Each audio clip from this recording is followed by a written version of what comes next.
Manalangin po tayo.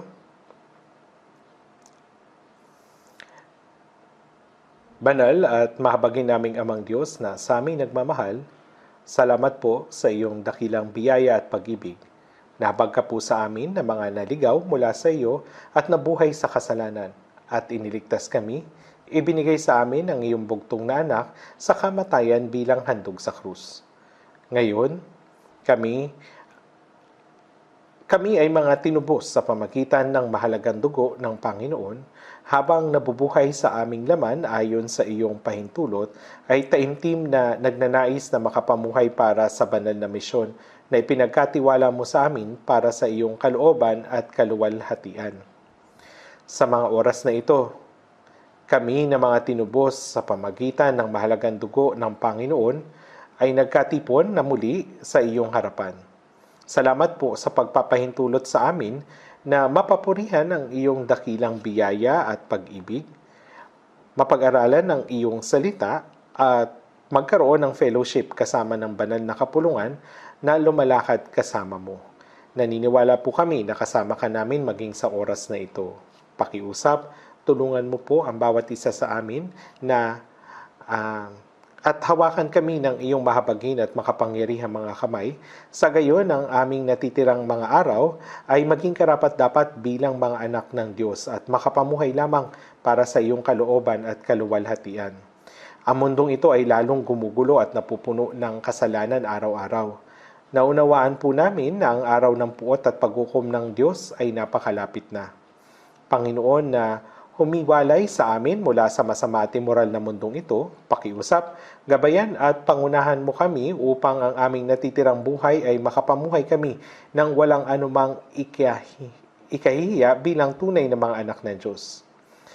Nawa ang iyong biyaya, salita at ang kapangyarihan ng Espiritu Santo ay kumilos ng lubos sa lahat ng mga brothers at sisters sa aming iglesia sa buong bansa at buong mundo, sa kanila na nag-iingat ng kanilang pananampalataya at nangangaral ng Ebanghelyo sa gitna ng kahirapan. Panginoon na nagbibigay sa amin ng napapanahong salita at nagtuturo sa amin ng daan na dapat naming lakaran, pakiusap, turuan mo po kami sa mga oras na ito ng mensaheng na nais mong ibahagi sa amin ng iyong banal na kalooban at kung ano yung nararapat naming gawin. Dalangin namin ang lahat ng ito sa makapangyarihang pangalan ng Panginoong Hesukristo na sa amin ay nagmamahal. Amen. Hanapin po natin ang talata sa Biblia sa unang Tesalonica chapter 5. Unang Tesalonica chapter 5 mula verse 16 hanggang 18. Basahin natin ng dahan-dahan. Unang Tesalonica chapter 5 verse 16 hanggang 18. Magalak kayong lagi, manalangin kayong walang patid. Sa lahat ng bagay ay magpasalamat kayo, sapagkat ito ang kalooban ng Diyos kay Kristo Jesus para sa inyo. Napag-aralan na po natin ng sama-sama ang pahayag na ito nung nakaraang linggo. Magalak kayo lagi. Manalangin kayong walang patid. Sa lahat ng bagay ay magpasalamat kayo sapagkat ito ang kalooban ng Diyos kay Kristo Jesus para sa inyo. Ito ay isinulat ng simple at bilang napakahalaga at taimtim na utos mula sa Panginoon. Bakit ba sinasabing magalak kayong lagi? Dahil ibinigay na ng Diyos ang bawat biyaya na nararapat nating ikagalak. Kung ang mga tumanggap ng pag-ibig, biyaya at mga pangako ng Diyos ay hindi tunay na nagagalak, kung gayon, sa mata ng Diyos, ito ay may tuturing na pagkabigo. Kaya, kailangan nating pagpulayan kung anong uri ng biyaya ng Diyos ang ibinibigay sa atin at kung bakit dapat tayong magalak. Sa aklat ng Nehemias, sinasabi na ang kagalakan sa Diyos ay ating kalakasan. Silang nagagalak sa Diyos ay laging may kasiyahan, kagalakan at panibagong lakas sa kanilang mga puso, maging sa may hirap na sitwasyon at mga kahirapan. Manalangin kayong walang patid. Hindi nito ibig sabihin na yung mga ligtas ay hindi na magpapahinga at kailangan lamang na nakaluhod at nananalangin. Kundi pagkatapos matanggap ang kaligtasan, hanggang sa makapasok tayo sa kaharian ng Diyos, dapat tayong magpatuloy sa fellowship sa Diyos at mamuhay ayon sa Kanyang kalooban sa ating mga puso at pang-araw-araw na pamumuhay. Ang buhay Kristiyano, sa madaling salita, ito ay buhay ng pakikisama sa Diyos at sa kabuuan ay buhay ng pananalangin. Kaya ang patuloy na pananalangin ay yung pagpapanatili ng koneksyon sa Diyos sa ating buong buhay. Ang panalangin, ito ay pakikisama natin sa Diyos at pakikipag-usap natin sa Diyos. Kaya ang panalangin ay gaya ng paghinga. Anong mangyayari kapag yung isang tao ay tumigil sa paghinga? Kung hindi tayo mananalangin, ang relasyon ng pamumuhay natin sa Diyos ay maaring maputol. Kaya dapat nating pag-isipan ng malalim ang tungkol sa utos na ito na magpatuloy sa pananalangin. Gayunman, hindi humihiling sa atin ang Diyos ng espesyal na panalangin. Ang iniisip kasi ng mga tao ay pupunta sila dun sa church ng madaling araw para manalangin o kaya naman pupunta sila dun sa bundok para doon sila ay mag-prayer and fasting. Nasaan man tayo at anumang sitwasyon meron tayo, ang pananalangin ay ang patuloy na pakikisama at pakikipag-usap sa Diyos. Hatayaan nating malaman ng Diyos ang lahat nating sitwasyon at maghintay sa Kanyang tulong at gabay. Alam natin na kung walang fellowship sa Diyos at kung wala ang Kanyang tulong, hindi tayo makakapamuhay ng tama sa masama at walang kabuluhang mundong ito. Kaya magagawa natin ay ang manalangin. Silang nagpapabaya sa pananalangin ay hindi makakapamuhay ng tamang buhay Kristiyano. Tama po ba? Kaya nga doon sa Mateo chapter 7 verse 7, humingi kayo at kayo ay bibigyan. Sa Santiago chapter 4 verse 2 hanggang 3, kayo'y wala sapagkat hindi kayo humihingi.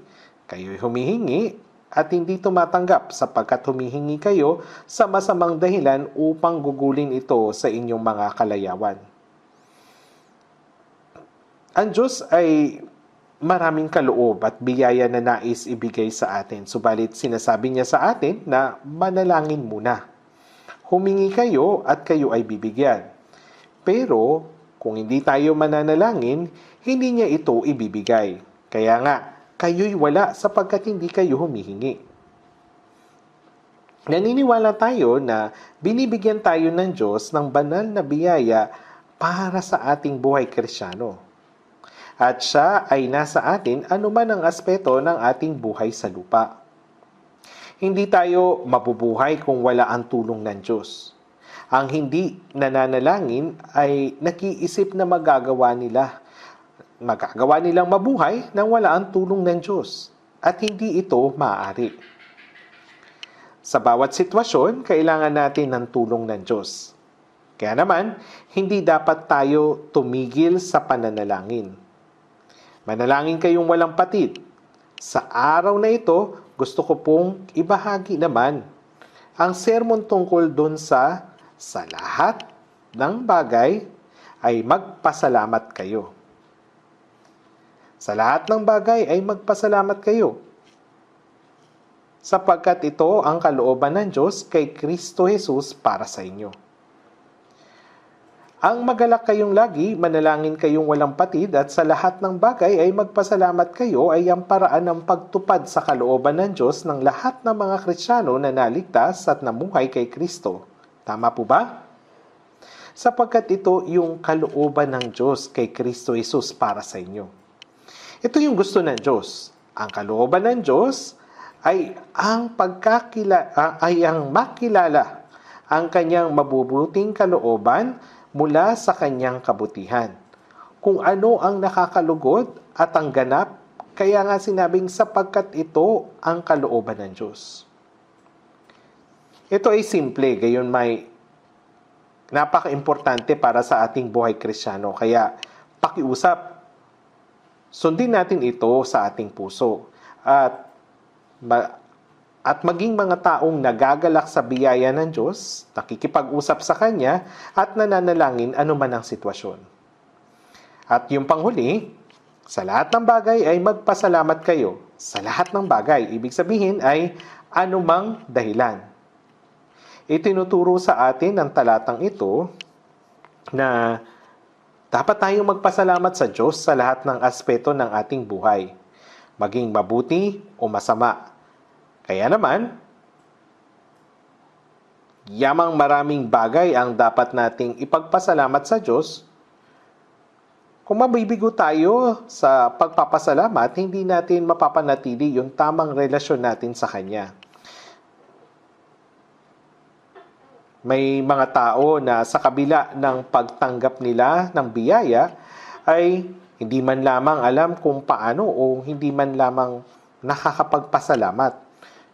Kung binigyan mo ng regalo yung isang tao dahil gusto mong tumulong sa kanila pero hindi man lamang nagpasalamat o nagpakita ng kasiyahan, hindi mo nagugustuhing magbigay ulit ng anuman. Ang pagpapasalamat, ito ay napakahalaga. Kaya sa lahat ng bagay ay magpasalamat kayo. Napakaraming mga bagay ang dapat nating ipagpasalamat sa harapan ng Diyos. Kaya nga man, napakahalaga ang pagpapasalamat. Sa lahat ng bagay, magpasalamat kayo. Tignan natin dun sa 1 Pedro chapter 1. 1 Pedro chapter 1 verse 3. 1 Pedro chapter 1 verse 3 hanggang 4. Babasahin ko po 1 Pedro chapter 1 verse 3 hanggang 4. Purihin ang Diyos sa Ama ng ating Panginoong Hesukristo, sa pamagitan ng kanyang malaking kahabagan ay muli tayong ipinanganak sa isang buhay na pag-asa sa pamagitan ng muling pagkabuhay ni Hesukristo mula sa mga patay, tungo sa isang manang hindi nasisira, walang dungis at hindi kumukupas na inilaan sa langit para sa inyo.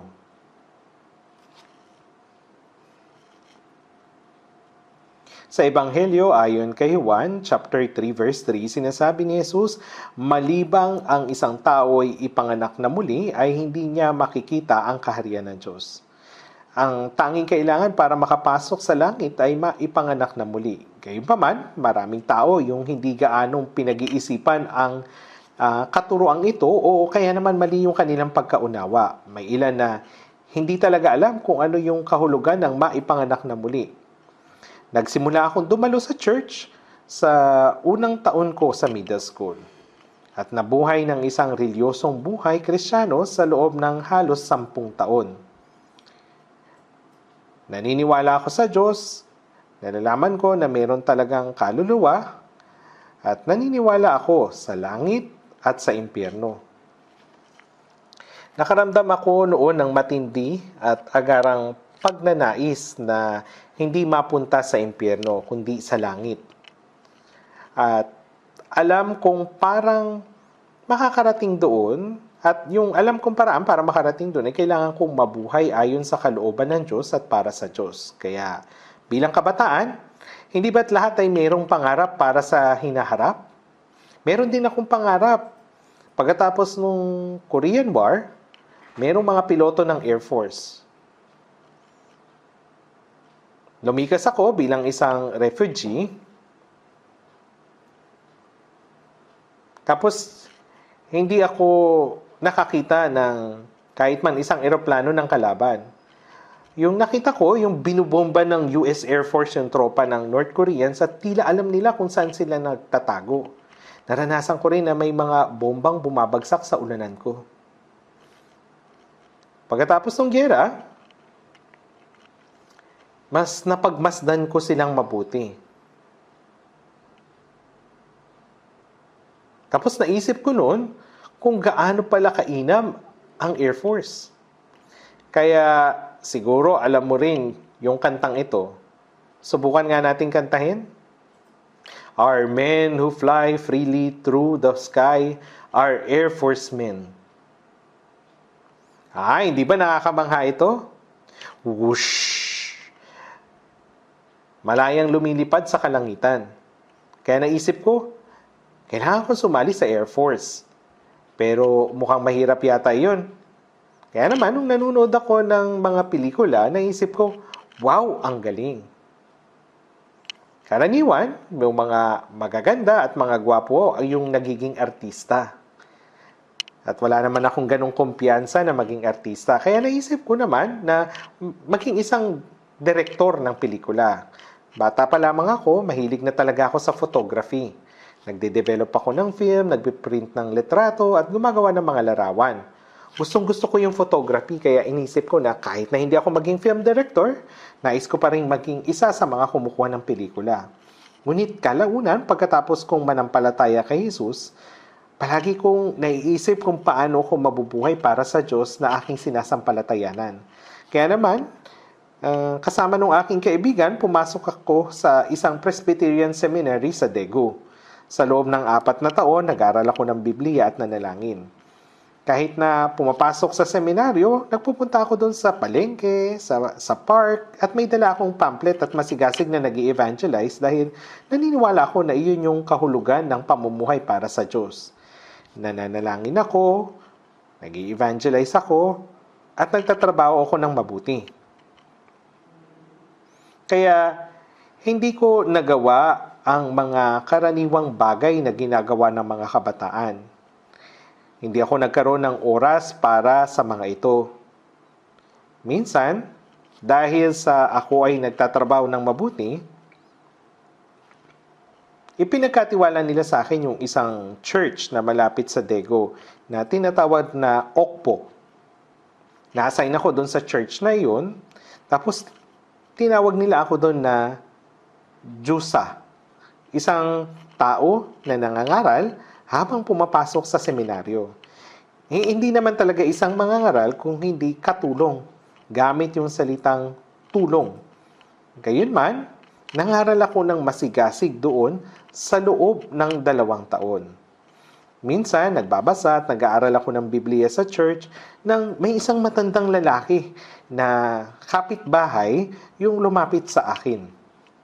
At nung lumapit siya, sinabi niya sa akin, "Hoy, binata, habang bata ka pa, dapat na aktibo ka. Nagsasaya at ini-enjoy yung buhay mo. Tama ba sa isang binata na gugulin lamang yung kanyang buhay sa pananalangin sa church?" Pinapayuhan niya ako na habang nakatingin sa akin na may pagkahabag-at-awa. Nalulungkot ako para sa kanya, pero parang siya yung nalulungkot sa akin. Ang ganung pamumuhay ang pinakamabuti para sa akin, ngunit hindi ito naunawaan ng ibang tao. Iniisip ko na sa paggawa ng mga iyon ay nalulugod ko ang Diyos at dahil may mga tao na pumupuri sa akin, iniisip ko na ako ay tapat na mananampalataya. Gayun din iniisip ko na nangangaral ako ng mabuti at may matinding dedikasyon. Subalit may isang problema. Maliban ang isang tao ipanganak na muli, ay hindi niya makikita ang kaharian ng Diyos. May isang pastor na patuloy na nagsasabing na ipanganak ka na bang muli? Sa una, sinabi ko na, oo, ipinanganak na ako muli, kaya nga ginagawa ko yung mga bagay na ito. Ngunit, tinanong niya ulit ako, tunay bang naipanganak ka ng muli? Kailan? Paano ito nangyari? Naunawaan ko na kahit gaano ko pa ito isipin, hindi ko pa talaga naranasan ang maipanganak na muli. Sa huli, naunawaan ko na hindi pa talaga ako naipanganak na muli. Dahil malibang ang isang tao ipanganak na muli ay hindi niya makikita ang kaharian ng Diyos, hindi ko makikita yung langit. Kaya paano ko makakapasok doon? Ibig sabihin, yung lugar na lang na natitira para sa akin ay ang impyerno. Kapag namatay ako ngayon, mapupunta ako sa impyerno. Wala akong kahit sino mang makausap tungkol dito. Nung nasa rural church ako, doon sa Okpo Church, nangaral ako ng araw ng linggong iyon at iniisip na kailangan kong ipangaral yung tungkol sa kapanganakan o muling yung pagkapanak na muli. Kaya tinanong ko sila, ipanganak na ba kayo muli? Tapos may isang bata na lalaking nakaupo doon sa gitna ang tumingin at nagtanong sa akin, Pastor, ikaw, napanganak ka na bang muli? Naisip ko, bakit naman sa kalagitnaan ng sermon ito nagtanong? Ngayon pa talaga. Siyempre, nag-alala ako kung anong sasagot ko, pero sinabi ko na lang, sige, oo. Pero alam ko naging magulo yung pangangaral ko nung araw na yon. At simula noon, nawalan na ako ng gana na mangaral. Paano ko maipapangaral yung tungkol sa pagkapanganak na muli kung ako mismo hindi pa na ipapanganak na muli? Kaya naman, mga bandang alas 8 ng gabi, noong October 30, 1962, naunawaan ko, hindi lamang dahil sa katalinuhan o doktrina na meron ako noon, kundi sa pamagitan ng aking budhi na ang biyaya ng krus ni Jesucristo ay may kinalaman sa akin. Pinaniwalaan ko ito at ang lahat ng mga problema ay nasolusyonan na. Noong araw na yon, ako ay naipanganak na muli. Ang buhay bago at pagkatapos maligtas ay lubos na magkaiba. Sinabi ni Jesus, katotohanan sinasabi ko sa iyo, malibang ang isang tao ipanganak ng tubig at ng Espiritu, hindi siya makakapasok sa kaharian ng Diyos. Ano yung tubig at ang Espiritu Santo? Iniisip ng iba, kapag nanalangin at tumiyak, iyon daw yung tubig. Pagkatapos, kapag uminit na yung pakiramdam mo, iyon naman daw yung Espiritu Santo. Hindi ganun yun. Inisip naman ng iba na yung tubig ay nangangahulugang nalubog sa tubig habang binabautismuhan, at yung pag-init ng kanilang pakiramdam matapos mabautismuhan, ito daw naman yung Espiritu Santo. Hindi pa rin po ganun yun. Hindi ganun yung kahulugan ng tubig at ng Espiritu Santo. Sa unang Pedro, chapter 1, verse 3, sinasabi, purihin ng Diyos sa Ama ng ating Panginoong Hesukristo sa pamagitan ng kanyang malaking kahabagan ay muli tayong ipinanganak sa isang buhay na pag-asa sa pamagitan ng muling pagkabuhay ni Hesukristo mula sa mga patay. Paano nga na tayo ipinanganak na muli ng Diyos? Sinasabi sa pamagitan ng muling pagkabuhay ni Hesukristo mula sa mga patay. Ang ibig sabihin ng tubig at Espiritu, ang ibig sabihin ng tubig, umakatawan sa hostisya ng Diyos. Hindi ba hinukuman niya yung mundo sa pamagitan ng tubig sa panahon ng pagbaha? Tumutukoy ito ng pagiging matuwid na hatol ng Diyos. Yung tubig, likas na malamig at dumadaloy pababa. Ito ay kumakatawan sa hatol ng Diyos. Kapag tayo ay nabautismuhan, ipinapakita na ako ay isang makasalanan na nararapat mamatay dahil sa kasalanan ay namatay kasama ng Panginoon, gaya ng nasusulat sa Roma chapter 6. Ang mabautismuhan kay Jesus ay nangangahulugan ng paglubog sa tubig na nagpapakita na ako ay namatay at inilibing kasama ng Panginoon. At yung pag-ahon naman sa tubig ay ang nangangahulugang ipinanganak na tayo sa isang bagong buhay. Ang tubig at Espiritu Santo ay sumisimbolo sa kamatayan at muling pagkabuhay ni Jesus. Sa pamagitan ng kanyang kamatayan at ang ating mga kasalanan ay napatawad at sa kanyang pagkabuhay na muli ay binigyan niya tayo ng bagong buhay. Ang tubig at Espiritu Santo ay tumutukoy sa kamatayan at muling pagkabuhay ni Jesus. At binigyan niya tayo ng bagong buhay. Ang katotohanan na namatay ako kasama ng Panginoon ay ang tubig na siyang hostisya ng Diyos. At ang Espiritu Santo na nangangahulugan sa pamagitan ng muling pagkabuhay ng Panginoon, binibigyan niya tayo ng Espiritu ng pagkabuhay na muli. Ang buhay ng muling pagkabuhay. Ang maipanganak muli ay pagpawi ng ating mga kasalanan sa pamagitan ng kamatayan ni Jesus. At binigyan tayo ng bagong buhay sa pamagitan ng kanyang muling pagkabuhay, at ito ang tubig at Espiritu Santo. Ang kamatayan at muling pagkabuhay ni Jesus ay ang pagtubos sa kasalanan at bagong buhay. Doon sa unang Pedro chapter 1 verse 23 sinasabi, ipinanganak na kayo muli, hindi ng binhing nasisira, kundi ng walang kasiraan sa pamagitan ng buhay at nananatiling salita ng Diyos. Ang ipinanganak na muli sa pamagitan ng Espiritu Santo at ng salita ay pareho ang kahulugan. Sa pamagitan ng salita, ipinahayag ng Espiritu Santo ng ating mga kasalanan ay napatawad na sa pamagitan ng kamatayan ni Jesus at tayo ay pinagkalooban ng bagong buhay sa pamagitan ng kanyang muling pagkabuhay. At ito ang tubig at ang Espiritu Santo, ang pagtubos sa kasalanan at bagong buhay. Sinasabi, sa pamagitan ng muling pagkabuhay. Sa pamagitan ng muling pagkabuhay, pinagkalooban niya tayo ng bagong kapanganakan. Pinaniniwalaan natin na ang kamatayan at ang muling pagkabuhay ni Jesus, hindi po ba? Sa kanyang kamatayan, lahat ng ating mga kasalanan ay pinatawad ng ganap at ang paghukom ng Diyos na dapat sa atin ay natapos na sa kanyang kamatayan. Sa kanyang muling pagkabuhay, pinagkalooban niya tayo ng bagong buhay. Nang tayo ay naligtas, hindi ba natin natanggap ang Espiritu Santo? Yung Espiritu Santo ay ang bagong buhay na ibinigay sa atin sa pamagitan ng muling pagkabuhay ni Jesus. Kaya naman, kapag sinasabing binigyan niya tayo ng bagong buhay sa pamagitan ng kamatayan at muling pagkabuhay ni Jesus, ito'y nangangahulugan ng pagtubos sa kasalanan at ang bagong buhay. Bukod dito, yamang tayo'y ipinanganak na muli sa pamagitan ng salita at ipinaunawa ito sa atin ng banal na Espiritu, ay maipanganak na muli sa Espiritu Santo ay may eksaktong parehong kahulugan.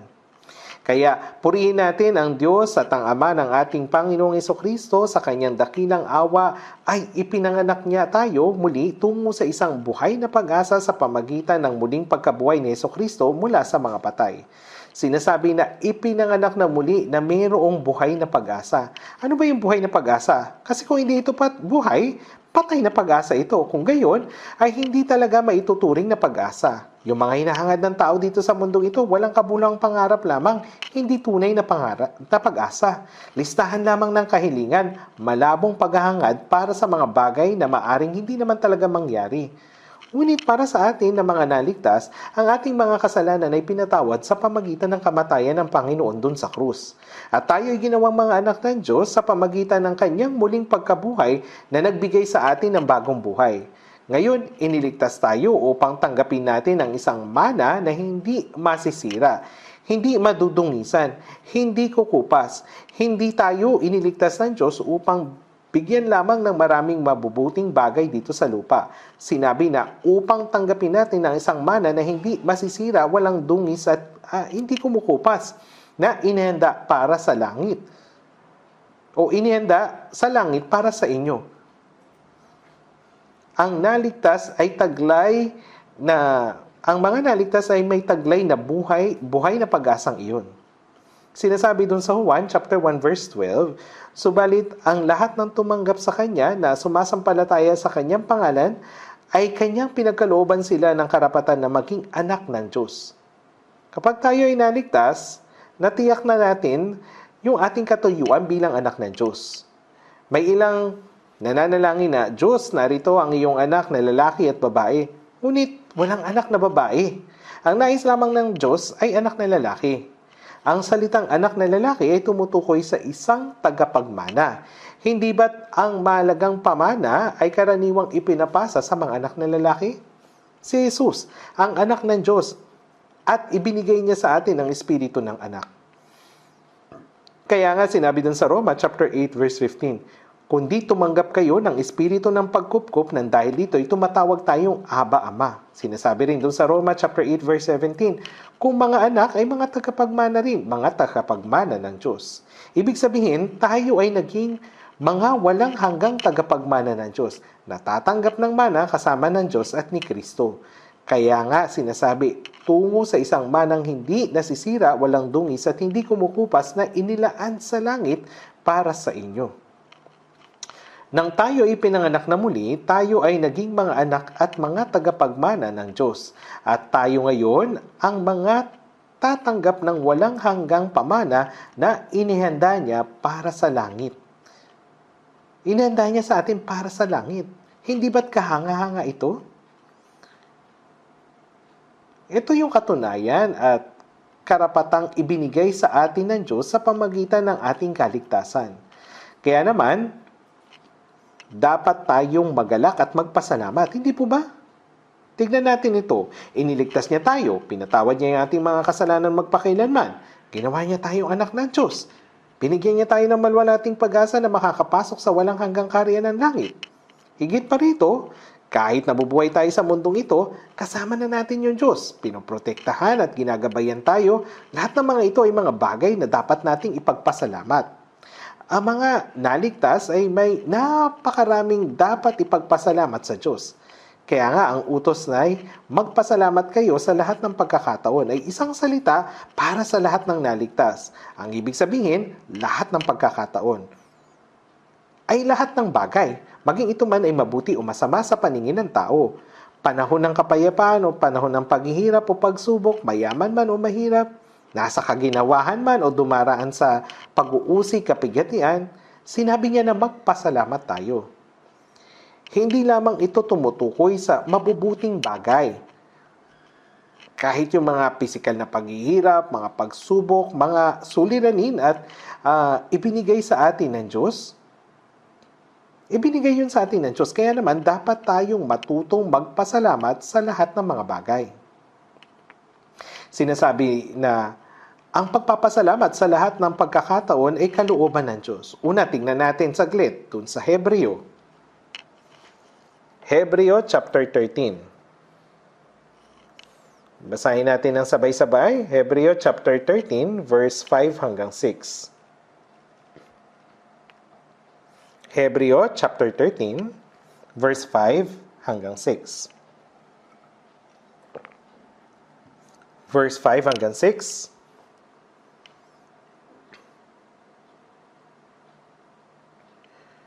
Umiwas kayo sa pag-ibig sa salapi at kayo'y masiyahan na kung anong meron kayo sapagkat sinabi niya sa anumang paraan ay hindi kita iiwan o pababayaan man. Kaya't panatag nating masasabi, ang Panginoon ang aking katulong, hindi ako matatakot. Anong magagawa sa akin ng tao? Ngayon ay bahagi ito. Sinasabi, umiwas kayo sa pag-ibig sa salapi at kayo'y masiyahan sa kung anong meron kayo. Hindi ba't kailangan ng lahat yung pera habang nabubuhay sa mundong ito?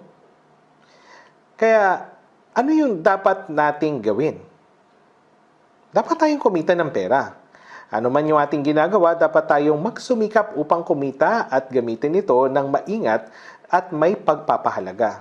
Gayunpaman, ang utos ay huwag ibigin ang pera ay hindi nangangahulugan na huwag kumita ng pera.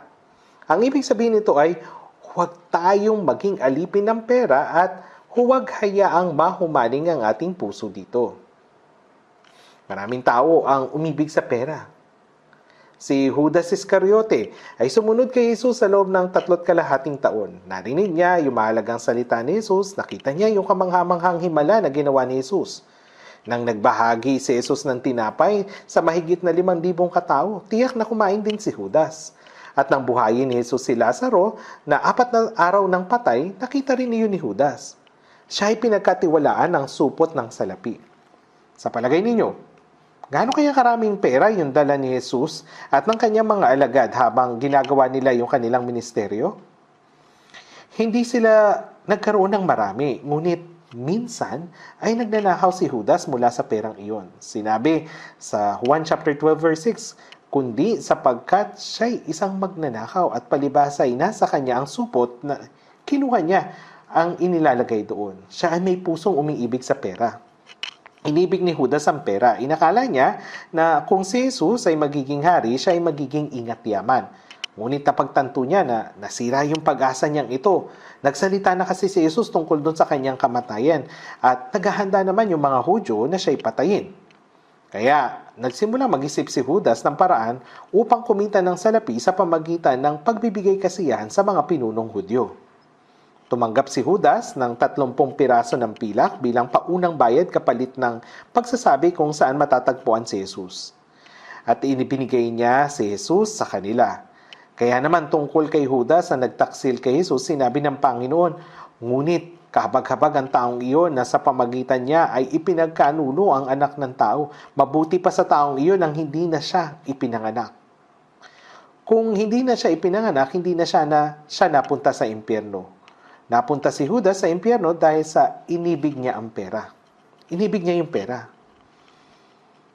Pagkaraan nito, nakonsensya siya at nagsisi si Judas sa kanyang pagtataksil kay Jesus. Kaya naman, ibinalik niya yung 30 pirasong pilak. Doon sa Mateo 27:4, sinabi niya, ako'y nagkasala sa pagkakanulo ko sa dugong walang sala. Sinabi na ibalik niya ang pera. Yung 3 piraso ng pilak ay sinabing halaga ng isang alipin. Ngunit sinabi ng mga pinunong Hudyo, ano yan sa amin? Ikaw yung bahala dyan. Iyon yung hindi nila tinanggap at kaya naman inihagis ni Judas yung pera sa templo. At ang taong tulad ko ay karapat-dapat ng mamatay. Pagkatapos, umalit siya at nagbigti sa isang puno malapit sa bangin. Ngunit ano nga bang nangyari pagkatapos? Makikita niyo yon sa Gawa chapter 1 verse 18. Bumili nga ang taong ito ng isang bukid mula sa kabayaran ng kanyang kasamaan at nang bumagsak patiwarik ay pumutok ang kanyang tiyan at sumambulat ang lahat ng kanyang laman loob. At ano naman yung nangyari doon sa pera? Ibinili nila iyon ng bukid ng magpapalayok upang paglibingan ng mga dayuhan. Gayunman, sapagkat sumunod si Judas kay Jesus sa loob ng 3.5 taon, narinig niya yung kanyang mga salita, yung himala na witness niya yun, pero inibig niya yung pera. Kaya ipinagkanulo niya si Jesus at napasok sa walang hanggang kapahamakan. Sa katotohanan, hindi ibig sabihin nito na naipagbili niya si Jesus. Si Jesus ay hindi isang taong maaring tunay na maipagbili ni Judas. Sa halip, ang ipinagbili ni Judas ay ang kanyang sariling kaluluwa at siya'y napunta doon sa impyerno. Sa palagay ba ninyo, si Judas lamang ang ganito? Tulad ng sinabi ni Jesus tungkol sa mga taong hindi naligtas, mabuti pa sa taong iyon ang hindi na siya ipinanganak. Kung hindi siya ipinanganak, hindi na siya mapupunta sa impyerno. May isa pang posibilidad. Siguro kung yung isang tao ay pinanganak na hayop, wala itong kaluluwa, kaya naman mamamatay lamang siya ng ganon. Yun na yung katapusan. Ngunit lahat ng tao ay nilikha ayon sa wangis ng Diyos at may kaluluwa. Kaya naman, ang tao ay mahalaga sa paningin ng Diyos. Ngunit kung ito ay hindi niya maunawaan, yung magiging kapalaran niya ay isang pinaka-kalunos-lunos. Ngunit tayo ay ipinanganak na muli at tayo ay naging anak ng Diyos. Inihanda ng Diyos para sa atin ang isang manang hindi nasisira, walang dungis at hindi kumukupas. Napakalaki ng dapat nating ipagpasalamat para sa Diyos. Iniingatan niya tayo, pinoprotektahan at ginagabayan niya tayo. Kaya napakarami nating dahilan upang makapagpasalamat sa Diyos. Umiwas kayo sa pag-ibig sa salapi at kayo'y masiyahan sa kung ano ang meron kayo. Maging marami man o kaunti ang ating pera, dapat nating isipin na anumang meron tayo ngayon ay mula ito sa Diyos. At dapat tayong masiyahan. Kaya nga doon sa Mateo chapter 28 nang si Jesus ay umakyat sa langit, ano yung kanyang sinabi? Narito, ako'y kasama ninyo palagi hanggang sa katapusan ng panahon. Ipinangako ng Diyos na siya ay sa atin palagi hanggang sa katapusan ng sanlibutan. Sa makatuwid, kahit tayo ay kumikita ng pera, hindi natin ito dapat ibigin. Dapat tayong magsumikap na kumita at gamitin ito sa pinakamahalagang paraan. Hindi ba't binili ng Diyos maging ang ating mga katawan sa pamagitan ng dugo ng Panginoon? Ang ating mga katawan at kaluluwa ay binili ng mahalagang dugo ng Panginoon. Kaya naman, anuman ang halaga ng perang kinikita sa pamagitan ng pagod at paghihirap ng ating katawan ay mahalaga. Naroon din kasi ang dugo ni Jesus. Hindi natin dapat gamitin ang pera ng pabaya at walang kabuluhan. Ang mga material na bagay na nakamit sa pamagitan ng ating mga pagsisikap ay may dugo ng Panginoon sa mga ito. Kaya hindi natin dapat gamitin ang mga material na bagay nang walang ingat. Ang pera sa bulsa ng isang Kristiyano ay may ibang halaga kaysa sa pera sa bulsa ng isang hindi ligtas. Hindi natin dapat ibigin ang pera. Dapat nating pamahalaan ang pera. Maraming tao sa mundong ito ang napapahamak dahil sa pera. Sa Hebreo chapter 13 verse 5, umiwas kayo sa pag-ibig sa salapi at kayo'y masiyahan na kung anong meron kayo.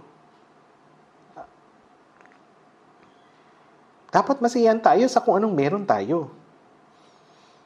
Kaya nga, doon sa Lucas chapter 12, verse 15, sinabi ni Jesus, mag-ingat kayo at magbantay laban sa lahat ng kasakiman.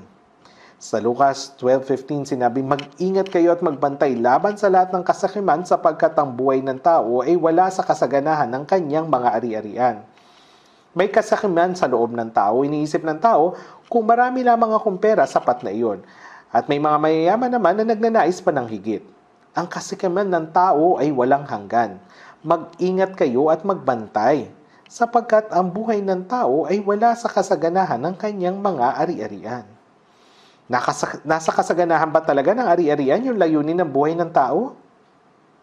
Ang paninirahan sa malaking marangyang bahay, pagmamaneho ng mamahaling sasakyan, pagkain ng pinakamasarap na pagkain, pakikisalumuha lamang sa mga kilala sa lipunan, yung pag-iwas makitungo sa mahihirap, iyan ba yung tunay na magandang buhay?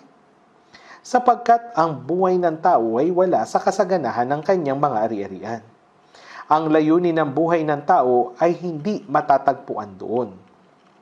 Sinasabi ng Diyos, sa anumang paraan ay hindi kita iiwan o pababayaan man. Ang isang naligtas ay naging anak ng Diyos. Doon sa Mateo chapter 6 verse 9 sinasabi ni Jesus, manalangin nga kayo ng ganito, Ama naming nasa langit, sambahin nawa ang pangalan mo. Ang Diyos ay ating Ama at ang aking Ama ay nasa langit. Pag-isipan ninyo ito. Ang langit ay sumasaklaw sa buong mundo at sa buong sansinukob. Ang Diyos na lumikha at nagahari sa sansinukob ay siyang nangunguna sa mga hukbo sa langit at sa mga anghel ay aking Ama. Ama naming nasa langit. Sambahin nawa ang pangalan mo. Ngayon, dapat nating igalang ang pangalan ng Ama bilang banal. Sinasabi ng Biblia na kapag ang isang naligtas, isang anak ng Diyos, ay gumawa ng mali, ang pangalan ng Diyos ay nalalapastangan. Sinabi yan doon sa Roma chapter 2 verse 24, sapagkat ang pangalan ng Diyos ay nalalait sa mga hintil dahil sa inyo. Kung may pagmamalaki natin, o kung may pagmamalaki nating sinasabi na tayo'y anak ng Diyos, ngunit nabubuhay ng mali, sasabihin ng mga tao, ganyan pala ang kaligtasan. Ang taong iyan ay anak ng Diyos, ay kalokohan yan. Totoo ba talagang anak yan ng Diyos? Meron ding talata na nagtuturo na yung mga anghel ay itinalaga sa mga taong ligtas. Sa Mateo 18:10, sinasabi ni Jesus, pag-ingatan ninyong huwag hamakin ang isa man lamang sa maliliit na ito, sapagkat sinasabi ko sa inyo, ang kanilang mga anghel sa langit ay patuloy na nakikita ang mukha ng aking Ama na nasa langit. Merong mga anghel na nagbabantay sa mga naligtas. Inakala ni Pedro na siya ay papatayin sa pamagitan ng pagpugot sa kanyang ulo. Ngunit ang mga banal sa Jerusalem ay taimtim na nanalangin para sa kanya. Kaya naman, nagpadala ang Diyos ng anghel at lahat ng mga tanikala ay natanggal. Nabuksan ang pintuan ng bilangguan, inilabas ng anghel si Pedro at akala niya nananaginip lamang siya. Ngunit nang sunod-sunod na bumubukas yung mga pintuan ng bilangguan, natagpuan niya yung kanyang sarili sa labas. At pagkatapos ay naglaho yung anghel. Doon lamang niya naunawaan na ang Diyos ay nagpadala ng anghel upang iligtas siya. Kaya nagpunta siya sa bahay kung saan nagtitipon at nananalangin yung mga mananampalataya at kumatok siya doon sa pintuan. Isang babaeng katulong, yung pangalan ay Rhoda, ang nagtanong, sino yan? At sumagot siya, ako si Pedro. Ay nagulat talaga siya at sa tuwa niya, hindi niya naisipang buksan yung pinto at sa hilip, tumakbo sa loob. At ipinagbigay alam niya na nakatayo si Pedro sa harapan ng pintuan. Kanilang sinabi sa kanya, nasisiraan ka na. Tila ang mga mananampalatayang ito ay sumisigaw sa Diyos sa panalangin, gayunpaman, hindi sila naniniwala nang ito ay nangyari. Ngunit ipinilit niya na gayon nga. Ngunit kanilang sinabi, iyon ay kanyang anghel. Hindi ba iyon nakakapagtaka? Patuloy na kumakatok si Pedro at Nang tuluyan na niyang nabuksan ang pinto, nandun nga siya. Inakala nila na iyon ay kanyang anghel. Mga kapatid, alam ba ninyo na ang bawat taong ligtas ay mayroong sariling anghel? Hindi ko ito gawa-gawa lamang. Sinasabi ito mismo ng Panginoon, sapagkat sinasabi ko sa inyo ang kanilang mga anghel sa langit. Kahit yung maliliit na bata ay mayroong anghel kapag sila ay naligtas. At sa kadugtong na talata ay patuloy na nakikita ang mukha ng aking Ama na nasa langit. Ibig sabihin, ayun, nakikita yung mukha doon sa langit. Kaya nga, yung anghel, siya yung nagsasabi kung mayroong gumagawa ng masama doon sa mga anak ng Diyos, o kaya naman kapag mayroong ginagawang masama yung anak ng Diyos. Siguro ngayon sinasabi ng anghel, yan, pinag-uusapan nyo na naman ako. Oo, pinag-uusapan namin kayo. Yung mga anghel ay nagbabantay, pumuprotekta, pumapatnubay sa mga anak ng Diyos. Nag-uulat din sila ng mga mabubuting bagay. Diyos, napakabuti ng ginawa ng iyong anak. Kung gayon, ang Diyos ay malulugot. Kapag mabuti ang ginagawa ng anak, tiyak nalulugod ang Diyos. Ngunit, paano kung gumagawa naman ng masama? Inuulat din ito ng anghel. Maaaring sinasabi ng anghel, ang Diyos ay marahil ay nasasaktan. Ang magkaroon ng gayong klaseng anak at tinatawag pa niya yung kanyang sarili na anak. Ito marahil ang sinasabi ng anghel. Kaya naman, alam ba ninyo na tinutulungan ng Panginoon sila na mga naligtas sa bawat bagay, espiritual at pisikal? Siya ba ang klase ng Diyos na magliligtas lamang at magsasabing, hoy, magkita na lamang tayo doon sa langit? Hindi po. Hindi po ganun yung ating Diyos. Hindi niya tayo iniwan na lamang ng ganun. Kundi, ginagabayan tayo ng Diyos mula ng araw na tayo ay naligtas hanggang sa araw na makapasok tayo sa langit. Binabantayan tayo, ginagabayan tayo hanggang sa tayo ay makapasok sa langit. Ang ating Diyos magpakailanman, siya ay magiging ating patnubay magpakailanman. Patnubay niya, pinapatnubayan niya tayo hanggang sa kamatayan. Si Apostol Pablo doon sa 2 Timoteo chapter 4, ako'y ililigtas ng Panginoon sa bawat masasamang gawa at ako'y kanyang iingatan para sa kanyang kaharian sa langit.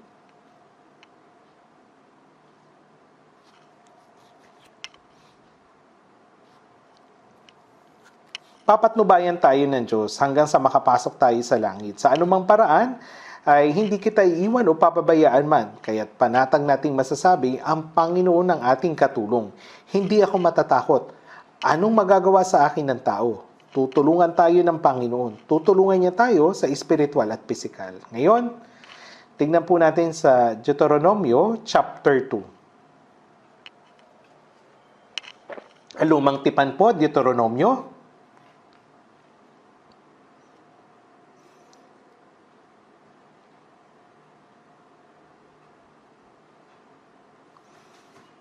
Deuteronomio chapter 8. Deuteronomy chapter 8 verse 2.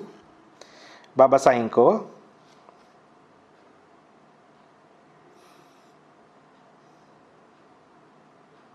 Deuteronomy chapter 8 verse 2, at iyong alalahanin ang lahat ng paraan ng pagpapatnubay sa iyo ng Panginoon mong Diyos nitong 40 taon sa ilang, upang kanyang pagpakumbabain ka at subukin ka upang malaman kung ano ang nasa iyong puso, kung iyong tutuparin ang kanyang mga utos o hindi. Ikaw ay pinagpakumbaba niya nang ginutom kanya, pinakain kanya ng mana na hindi mo nakilala, ni hindi nakilala ng iyong mga ninuno, upang kanyang maipaunawa sa iyo na hindi lamang sa tinapay na bubuhay ang tao, kundi sa bawat salitang lumalabas sa bibig ng Panginoon. Pinalaya ng Diyos yung sambahayan ng Israel mula sa pagkalipin sa Ehipto at kanyang pinatnubayan sila patungo sa lupain ng Kanaan. Tama po. Ito ay anino ng pagliligtas sa atin ng Diyos mula sa kapangyarihan ni Satanas at pinatnubayan tayo hanggang sa langit. Kaya sa mga gawa, chapter 7, sinabi doon sa kapulungan sa ilang. Iglesia na nasa ilang. Pagkatapos nating maligtas, mayroong church life hanggang sa makapasok tayo sa langit. Ang isang tao ay hindi maaring maging church. Ang church ay isang grupo. Ang Panginoon ay nasa atin at tutulungan niya tayo sa pamagitan ng kanyang salita at ng Espiritu Santo. Nang pinatnubayan ng Diyos ang sambahayan ng Israel, sa ilang ay kanyang sinabi, at inyong alalahanin ang lahat ng mga paraan ng pagpapatnubay sa inyo ng Panginoon mong Diyos nitong 40 taon sa ilang, upang kanyang pagpakubabain ka at subukin ka upang malaman kung ano ang nasa iyong puso, kung iyong tutuparin ang mga utos o hindi. Pagkatapos ng ating kaligtasan, ang Diyos ay kasama natin hanggang sa makapasok tayo sa langit. Na ito ang Diyos, ang ating Diyos magpakailanman, siya'y magiging aking patnubay magpakailanman. Awit 48:14. Pinapatnubayan niya tayo gaya ng talatang ito. Sinasabi ng Diyos na kanyang tinitignan kung ating susundin ang kanyang mga salita o hindi. Tama po ba? Ikaw ay pinapakumbaba niya nang ginutom ka niya. Ganito niya tayo pinapatnubayan. Sinasabi ng Biblia na kanyang tinitingnan kung susundin natin ang mga salita ng Diyos o hindi. Pinakain niya sila, inuhaw niya sila, hinampas ang bato upang bigyan sila ng tubig. Hinayaan niyang magutom sila at nagpadala siya ng mana upang pakainin sila. Nang magreklamo naman sila, gusto nilang kumain ng karne, nagpadala siya ng maraming pugo na kanilang kinain hanggang sa lumabas ito sa kanilang mga ilong. Ngunit dahil sa taglay nilang gayong masama at kawalan ng utang na loob, dumating ang isang salot at marami sa kanila ay namatay. Pagkatapos nating maligtas, hindi tayo iniwan ng Diyos na mag-isa. Sa halip, patuloy niya tayong ginagabayan, sinusubok ang ating mga puso at dinadalisay tayo upang makita kung tayo ay sumusunod o hindi sa kanyang salita. Pinagkalooban niya tayo ng panahon ng kaaliwan, ngunit nagbibigay din siya ng pagdurusa. Ginagawa niya tayong mayaman at ginagawa niya rin tayong mahirap. Ang lahat ng mga bagay na ito ay bumubuo sa lahat. Sa lahat ng pagkakataon. May mga pagkakataon na binibigyan tayo ng Diyos ng kayamanan, hinahayaan naman tayong maging mahirap. Kapag tayo naman ay mayaman, dapat ginagamit natin yung kayamanan upang magbigay ng kalwalatian sa Diyos. Hindi lamang dapat natin ito aksayahin sa pansarili nating pagnanasa, ngunit gamitin ito ng mahalaga para sa Panginoon. Sa kabilang banda, kapag tayo ay mahirap, ang nais ng Panginoon ay magtiwala tayo sa Kanya. Hanapin ang kagalakan sa Kanya kahit nasa kabila ng kahirapan. Kaya nga, ginagawa niya tayo na parehong mayaman at mahirap at patuloy tayong dinadalisay.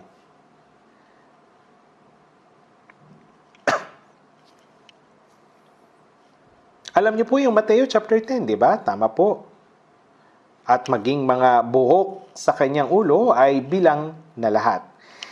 Hindi nga natin alam kung ilan yung buhok sa pilikmata natin. Ngunit sinasabi ng Diyos na bilang niya yung buhok ng ating ulo. Iniisip ba ninyo na walang ibang ginagawa yung Diyos kundi umupo na lamang at bilangin ang ating mga buhok? Ano ba yung tunay na kahulugan nito? Ibig sabihin na walang anumang bagay ang hindi niya nalalaman. Alam ng Diyos ang ating sitwasyon ng higit kaysa ating sarili. Ito ay sigurado. Kaya nga, merong himno, di ba? Ano yung sinabi doon sa himno? I know not why my God's wondrous grace to me He hath made known. But I know whom I have believed, and I'm persuaded that He is able. Ang Panginoon na alam yung lahat ng ating sitwasyon. To keep that which I've committed unto Him against that day. Ano yung mga sumusunod na linya? That He will always take care of me. I know that's this with absolute certainty. Kung bilang niya nga yung buhok sa ulo ko, mayroon pa bang ibang bagay na hindi niya nalalaman? Alam ng Diyos yung aking sitwasyon ng higit kaysa aking sarili. At hindi lamang niya iyon nalalaman, meron akong kasiguraduhan na palagi niya akong iingatan. Ito yung talagang totoo. Sa ikalawang Timoteo chapter 4 verse 18, sinasabi doon, ako'y ililigtas ng Panginoon sa bawat masasamang gawa at ako'y kanyang iingatan para sa kanyang kaharian sa langit.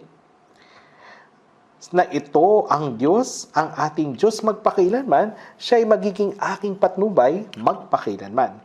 Mula ng araw na tayo ay naligtas hanggang sa pumasok tayo sa langit, hanggang sa tayo ay mamatay, hindi tayo iiwan ng Diyos. Oo, ikaw ay aking tutulungan. Bakit mayroong mga kahirapan kapag may tulong naman na ibibigay? Yung mga kahirapang ito mismo ay ibinigay ng Diyos. Pinangungunahan ng Diyos ang mga Israelita palabas sa Ehipto at pinatnubayan sila sa lupain ng Kanaan.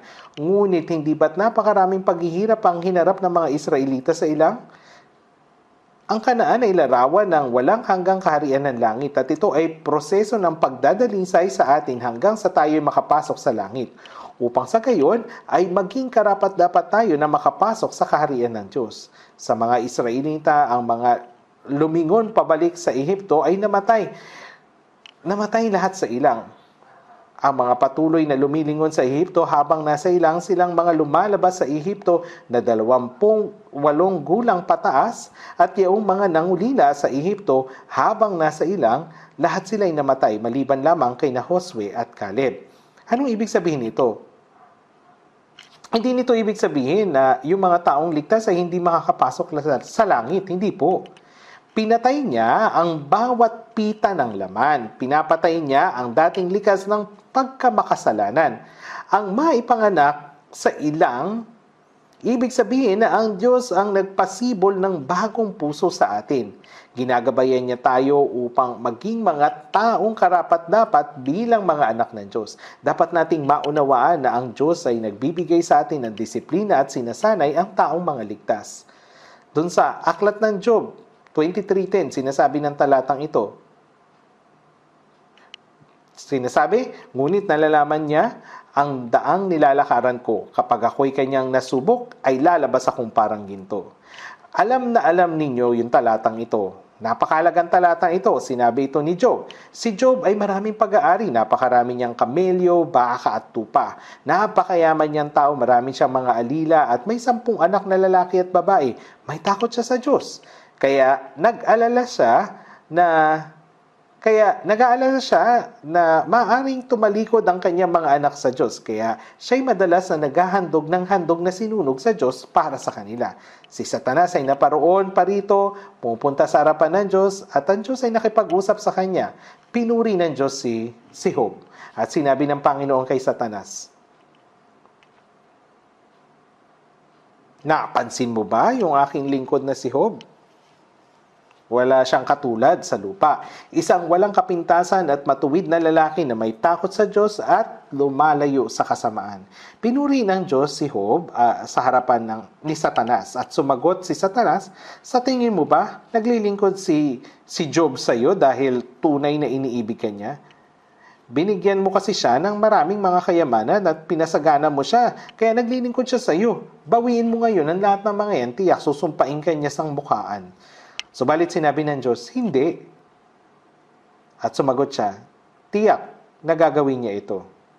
At sinabi ng Panginoon kay Satanas, ang lahat ng pag-aari niya ay nasa iyong kapangyarihan. Subalit huwag mo lamang siyang pagbubunutan ng iyong kamay. Sa gayon, umalis si Satanas sa harapan ng Panginoon.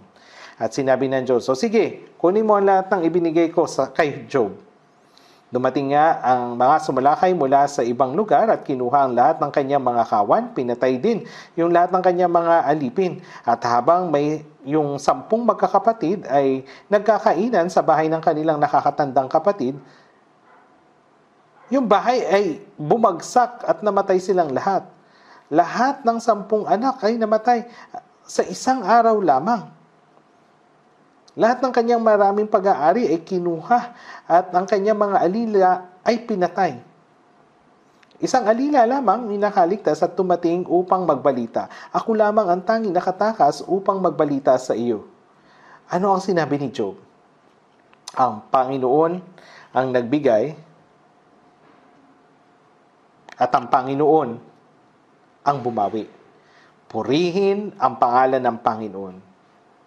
Hindi niya sinisi ang Diyos. Hindi po. At sinabi ng Panginoon kay Satanas,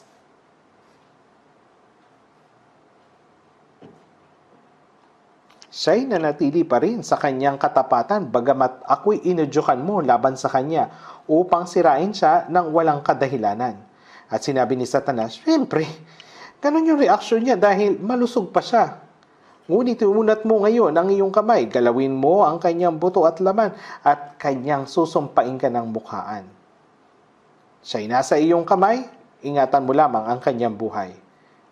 At si Job ay nilagyan ng nakakapandiring bukol mula sa talampakan ng kanyang paa hanggang sa puyo ng kanyang ulo. Siya'y nagdurusa umaga hanggang gabi, kinakayod niya yung kanyang katawan ng basag na palayok. Yung kanyang pagdurusa ay napakatindi bagamat hindi niya isinumpa ang Diyos, isinumpa niya yung araw nang siya'y ipinanganak sa mundo. Nang marinig ng kanyang tatlong kaibigan ng balita, sa loob ng 3 araw, ay pinuntahan siya. Napakatindi ng kanyang kalagayan kaya hindi siya nakapagsalita sa loob ng 3 araw. At sinabi ng kanyang mga kaibigan, Job, tiyak na pinaparusahan ka ng Diyos dahil may nagawa kang kasalanan sa harapan niya. Nakakita ka na ba ng taong pinarusahan ng walang sala? Ano po yung sinabi ni Job? Sumagot si Job, kung kinuha ko ang hindi makatarungan ang pag-aari ng iba, kung gayon nararapat lang na mangyari ang lahat ng ito sa akin. Kung tumingin ako sa babae ng may pagnanasa, kung gayon karapat dapat ako sa masigit pang kaparusahan. Patuloy na ipinilit ni Job ang kanyang katuwiran hanggang sa huli. Bagamat ako'y patayin niya, ako'y aasa pa rin sa kanya. Gayon may ipagtatanggol ko ang aking mga lakad sa harapan niya. At ano ang sinabi ng asawa ni Job? Bagamat natakpan ang buong katawan ni Job ng nakakapandiring bukol at halos mamatay na, hindi pa rin niya sinumpa ang Diyos. Ang kanyang asawa ay nagsalita sa kanya ng marahas at nagsabing, bakit pinapanatili mo pa rin ang iyong katapatan? Sumpain mo ang Diyos at mamatay ka na. Ngunit sinabi niya sa kanya, nagsasalita kang gaya ng pagsasalita ng mga hangal na babae. Tatanggap lang ba tayo ng mabuti sa kamay ng Diyos at hindi tayo tatanggap ng masama? Sa lahat ng ito ay hindi nagkasala si Job sa pamagitan ng kanyang mga labi. Hindi sinisi ni Job ang Diyos hanggang sa huli. Ngunit nalalaman niya ang daang nilalakaran ko kapag ako'y kanyang nasubok ay lalabas akong parang ginto. Itinuring niya ang lahat ng pagdurusang iyon na proseso ng pagdadalisay at pagsasanay. At nang matapos ang pagdurusa at ang disiplinang ito, ang Diyos sa buong lupain ay walang mga babaeng natagpo ang kasing gaganda o kasing ganda ng kanyang anak na babae.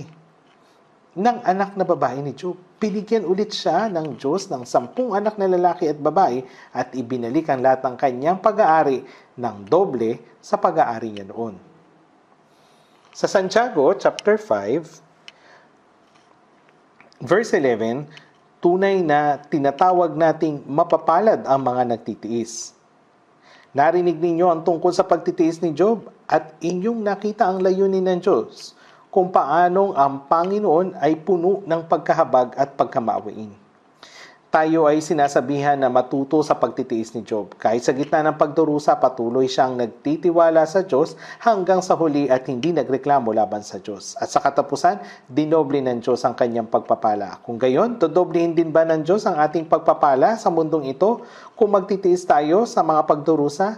Habang taimtim kong pinagbubulayan ito, naniwala ako na yung salita sa Santiago, sa chapter 5, ay hindi lamang tumutukoy dun sa pagtanggap ng dobleng pagpapala sa mundong ito, kundi tungkol sa Diyos na magbibigay sa atin ng gantimpala sa langit ng mga walang hanggan at malwalhating bagay. Sa anumang paraan, habang ang mga taong ligtas na bubuhay sa mundong ito, susubukin sila ng Diyos. Kaya naman, tingnan natin sa Filipos chapter 4.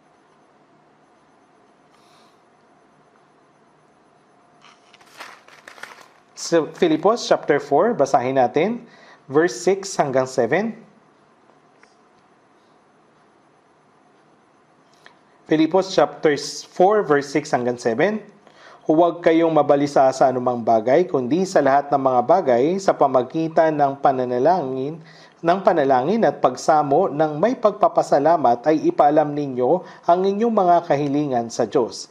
At ang kapayapaan ng Diyos na hindi maabot ng pag-iisip ang mag-iingat ng inyong mga puso at ng pag-iisip ng kay Kristo Jesus.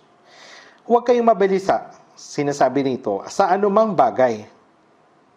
Sa anumang uri ng kahirapan ang dumating, huwag tayong mabalisa.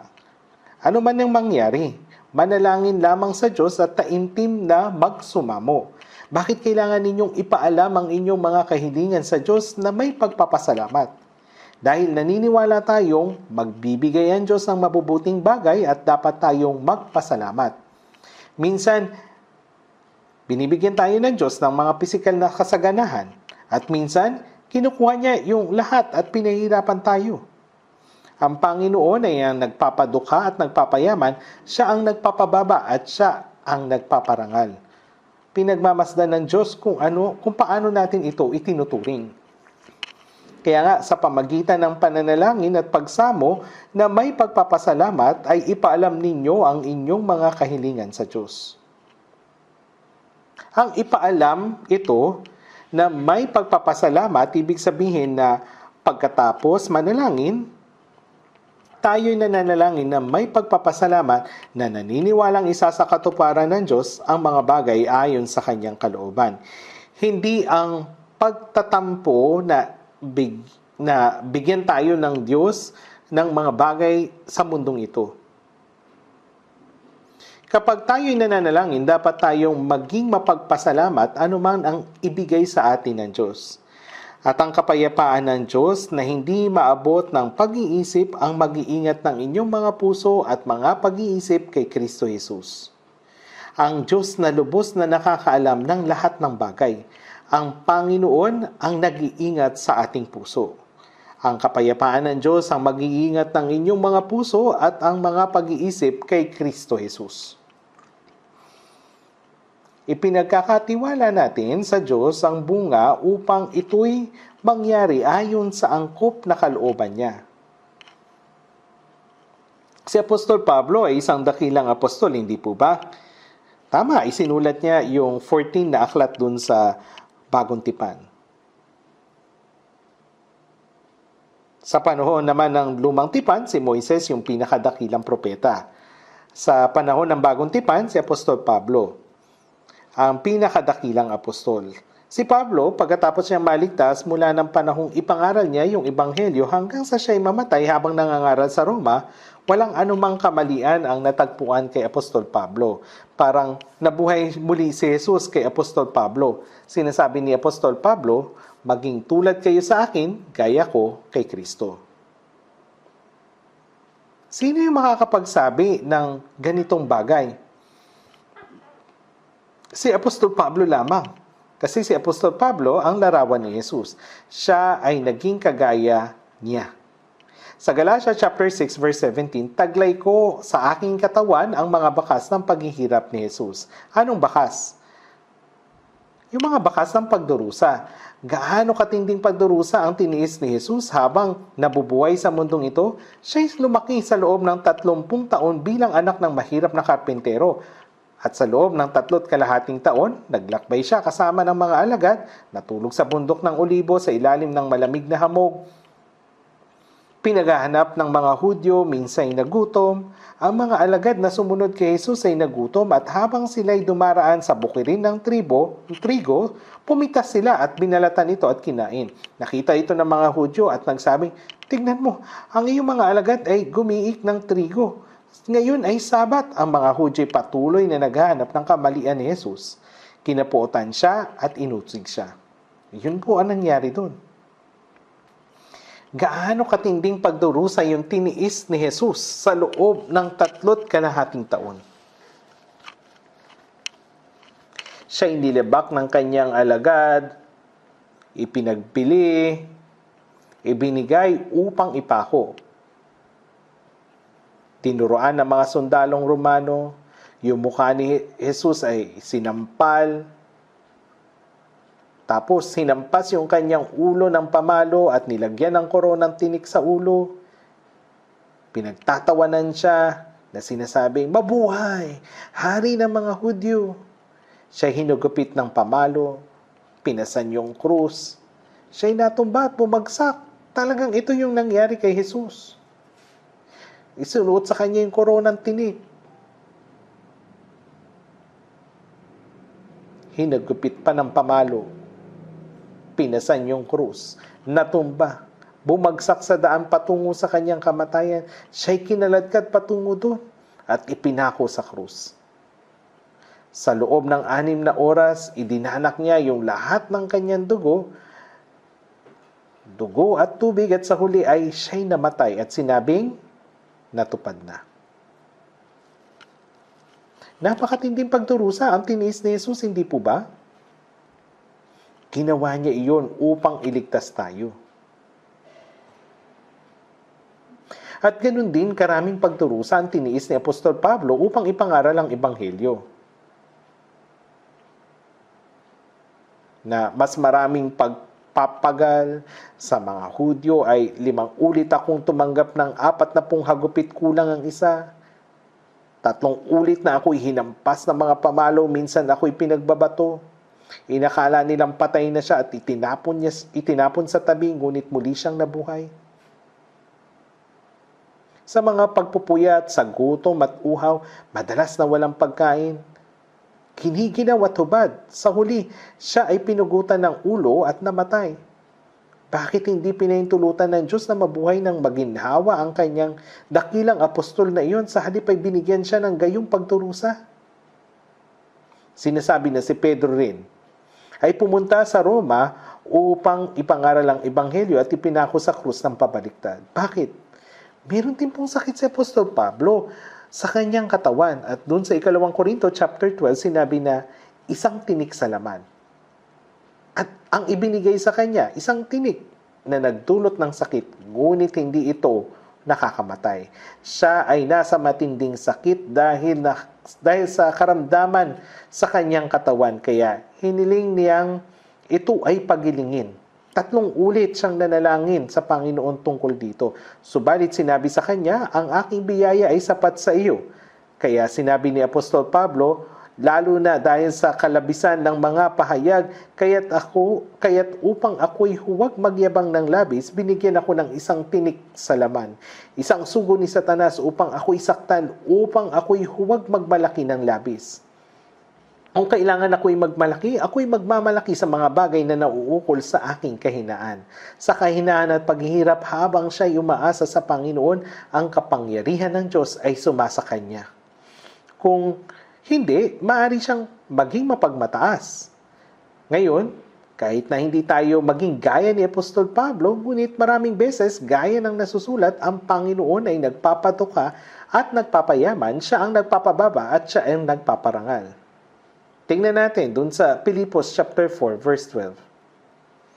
Dito, mababasa natin ito ng sabay-sabay ang patungkol sa sinabi ni Apostol Pablo na pinadukha at pinayaman siya ng Diyos. Tingnan natin, Filipos chapter 4.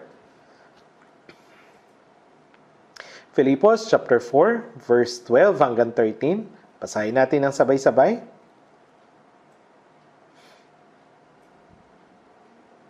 Filipos chapter 4 verse 12 hanggang 13.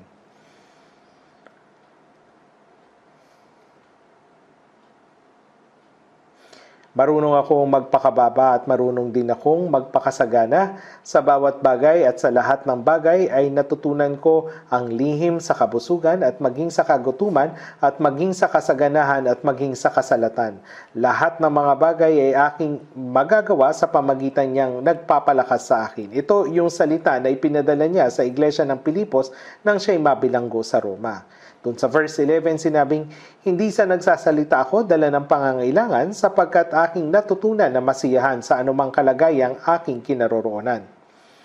Sa anumang uri ng kahirapan, ang masiyahan ay nangangahulugang natutunan niyang masiyahan sa kanyang sarili. Kaya marunong akong magpakababa at marunong din akong magpakasagana. Kapag siya ay nagpapakababa, siya ay hubad, gutom, puyat, walang pagkain, giniginaw at nanginginig. Sino ang namumuhay na kasing saklap ni Pablo sa 2 Korinto chapter 11? Hubad, gutom, puyat, walang pagkain, giniginaw, nanginginig. Excuse me po. Minsan ay pumunta ako sa China. Pumunta po ako doon upang ipangaral ang ebanghelyo. Hindi ko po matandaan kung anong uri o anong pangalan ng hotel. Yung mga kapatid, hindi pa po nakakapunta roon. Ngunit, nag-upa na sila roon o nag-book na sila ng isang kwarto sa hotel at puno iyon ng amag. Yung amoy ng amag kumakalat sa buong lugar. Dahil hindi pa sila nakapunta roon, ay nauwi sila sa ganong uri ng hotel. Hindi ako makatulog buong gabi at hindi rin ako makaalis. Kinabukasan ay nagpalit kami ng hotel. Ngunit nung panahong iyon, habang hindi ako makatulog, iniisip ko, marahil hindi rin nakatulog si Apostol Pablo sa ganitong lugar. Napaisip ako ng saglit kay Apostol Pablo. Sinabi niya, sa bawat bagay, sa lahat ng bagay, ay natutunan ko ang lihim sa kabusugan, maging sa kagutuman at maging sa kasaganahan at maging sa kasalatan. Kailan siya nagkaroon ng kasaganahan? Nung yung iglesia sa Jerusalem ay nagdusa dahil sa tagutom, yung iglesia ng mga Hintil sa iba't ibang lugar ay nagtipo ng handog upang tulungan yung iglesia sa Jerusalem. At si Pablo, yung nagdala ng malaking halaga ng pera patungo sa Jerusalem at ito ay kanyang hinatid. Nang dala niya yung malaking handog, sa palagay ko ay hindi naman siya nagutom. Kapag kinakailangan, maaaring gumamit din siya ng kaunti doon dahil mayroon din siyang kasama na ibang naglakbay. Ngunit sinabi niya na natutunan ko yung lihim ng kabusugan at maging sa kagutuman. Natuto siya ng lihim. Kapag wala siya, siya ay nasisiyahan sa Panginoon. At kapag siya ay may kasaganahan, ginagamit niya yung kasaganahan na yun para sa Panginoon. Iyon ang lihim. Tama po ba? Sa lahat ng bagay ay natutunan ko yung lihim. Sa lahat ng mga bagay ay aking magagawa sa pamagitan niyang nagpapalakas sa akin. Ibig sabihin nito, sa bawat sitwasyon ay nagawa niyang tapat na isagawa ang gawain na ipinagkatiwala sa kanya ng Panginoon. Tingnan nga natin sandali sa Colossus chapter 3. Pagkatapos po ng Pilipos, nandun yung Colossus chapter 3 verse 17.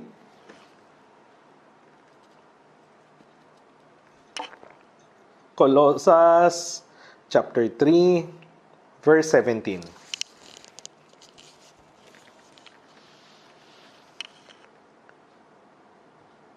Basahin natin ng sabay-sabay. At anumang inyong ginagawa sa salita o sa gawa, gawin ninyong lahat sa pangalan ng Panginoong Hesus na nagpapasalamat kayo sa Diyos Ama sa pamagitan niya. At anuman yung ginagawa sa salita o sa gawa, gawin ninyong lahat sa pangalan ng Panginoong Hesus. Ibig sabihin, ginagawa natin ito sa pangalan ng Panginoong Hesus at sa pamagitan niya. Sa pamagitan ni Kristo, nagpapasalamat kayo sa Diyos Ama. Sa anumang sitwasyon, nagpapasalamat tayo sa Diyos Ama sa pamagitan ng pangalan ng Panginoong Hesus. Sa anumang kalagayan sa buhay, dapat tayong magpasalamat sa Diyos.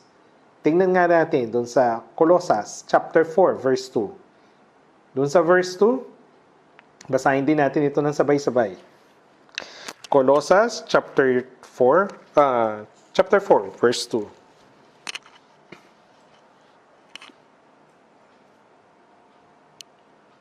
Basahin natin ng sabay-sabay.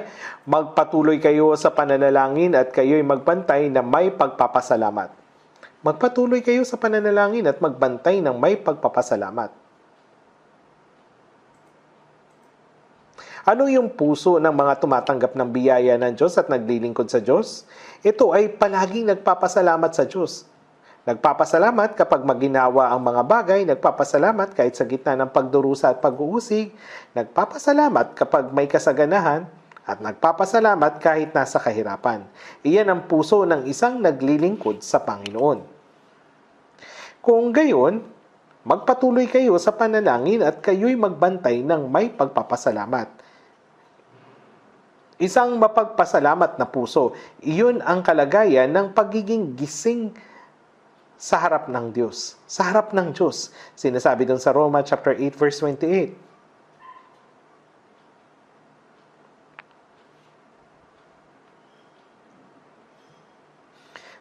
Sinasabi nito, at nalalaman natin na sa lahat ng mga bagay ang Diyos ay gumagawa sa ikabubuti ng mga umiibig sa Kanya, sa kanila na mga tinawag alinsunod sa Kanyang layunin.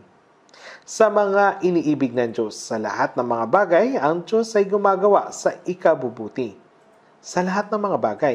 Ibig sabihin, maging sa kaginawaan o sa pagdurusa, maging sa kasaganahan o sa kahirapan, sa lahat ng mga bagay, ang Diyos ay gumagawa sa ikabubuti.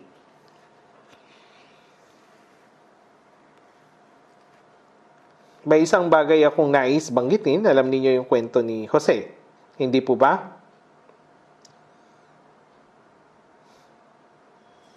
Si Jose, yung ika-11 anak sa 12 magkakapatid at ang pinakamamahal ni Jacob ay si Jose.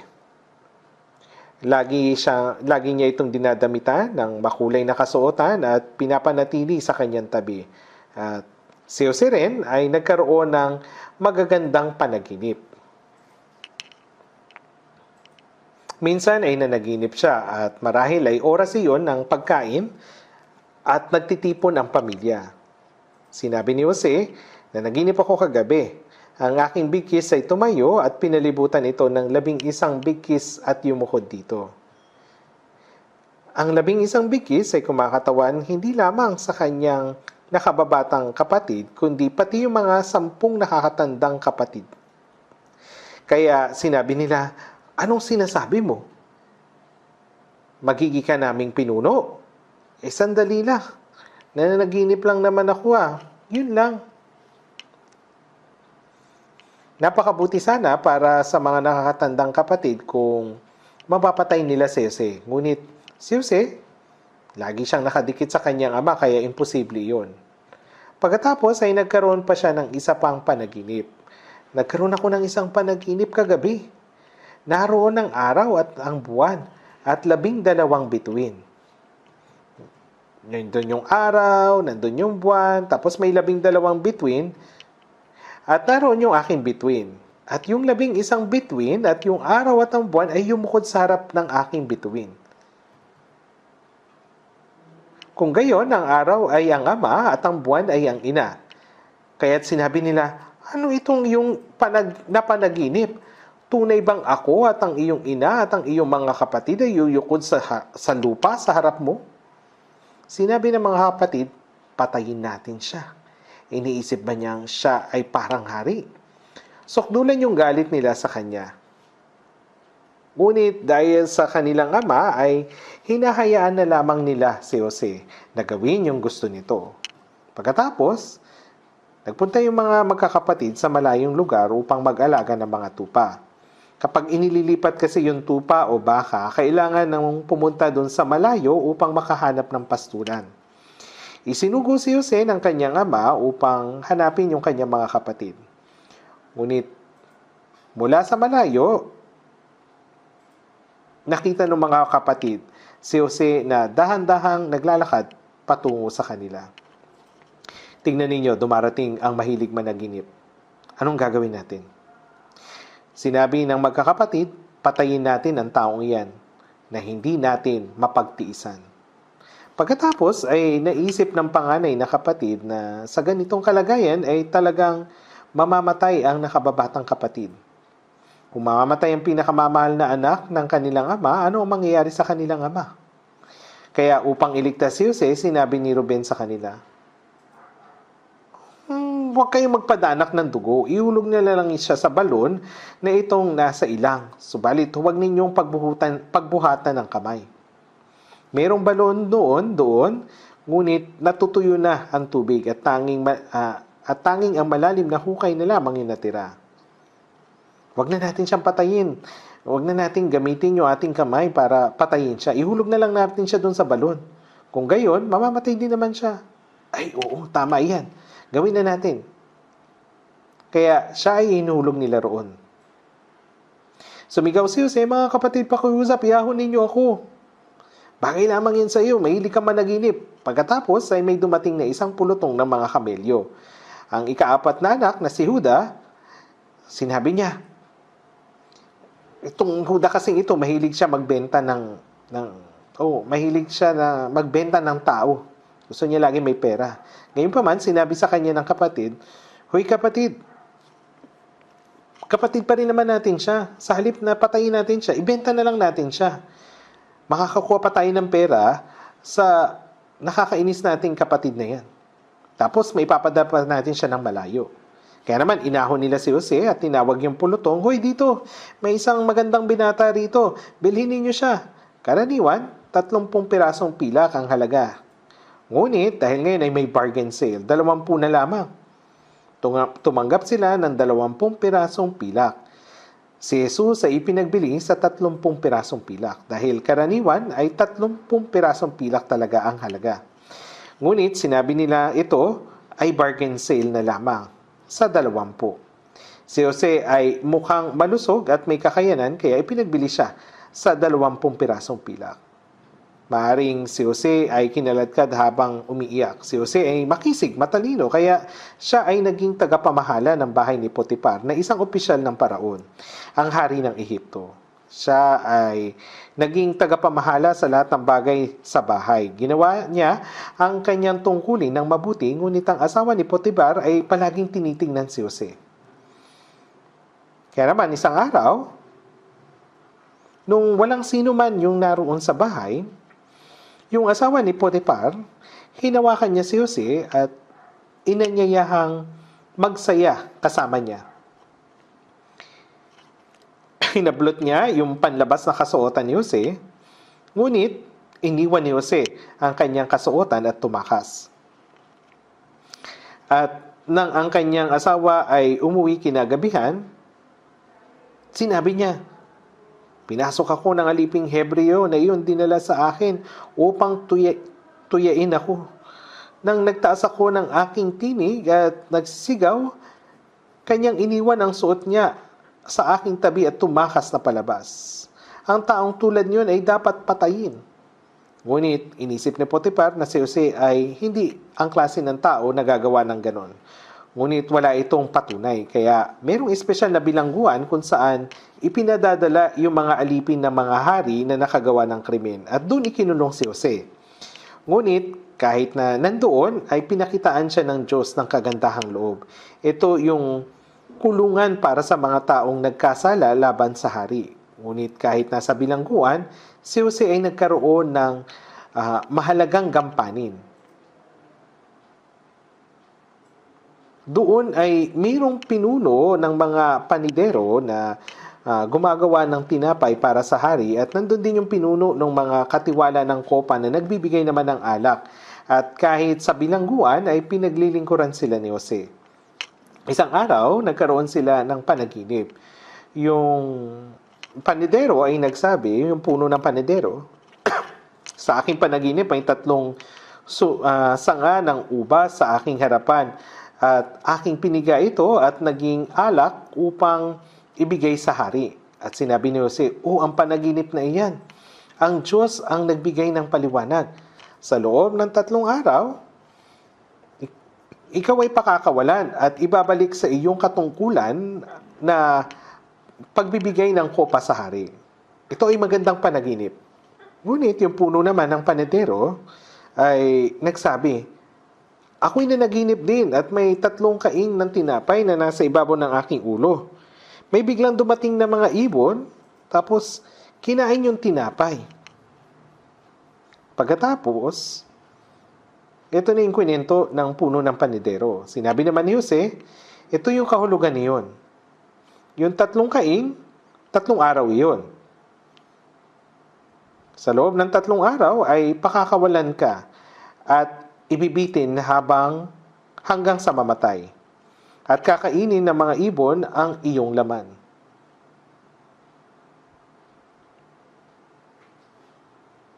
Pagkatapos ng 3 araw, ang puno ng katiwala ng kopa ay pinalaya at ibinalik sa kanyang katungkulan, subalit yung puno ng mga panidero ay inilabas upang bitayin, eksaktong pagkalipas ng 3 araw. Pagkaraan ng ilang panahon, ang hari mismo ay nagkaroon ng panaginip at hindi ito ordinaryong panaginip. Sa kanyang panaginip, merong mga uhay, merong 7 uhay ng butil, talagang mabibintog at malulusog.